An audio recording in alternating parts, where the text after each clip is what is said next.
Welcome to another week. This week, our new content is our podcast, and it's called Stop and Think.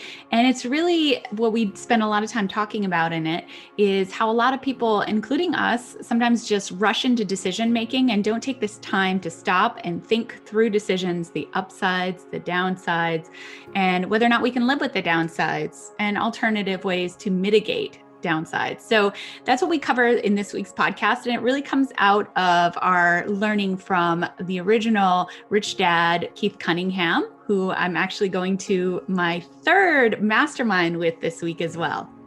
Yeah, and then a related podcast is episode 29, where we actually talk through some of the lessons that we've learned from Keith Cunningham during those masterminds. So definitely check that out.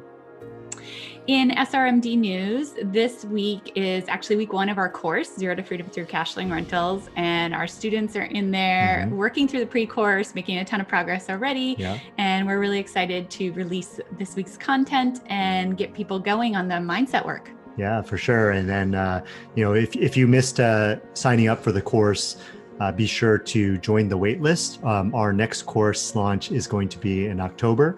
And so definitely be sure to sign up for the waitlist. You can access the waitlist from our homepage, semiretiredmd.com.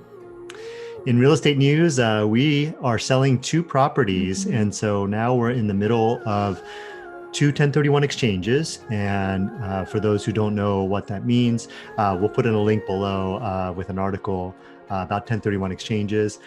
But the reason why we're actually going to do a 1031 exchange and going out and buying a bigger property. And the main reason why we're doing that is so that we can claim bonus depreciation and then shelter income. And again, if you don't know what we're talking about, I'll have a link below to an article about cost segregation and bonus depreciation. And then in personal news, it's just over 2 weeks until my C-section is scheduled. So a lot of stuff going on here, getting ready. So, all right. Thanks for joining us. We'll see you next week.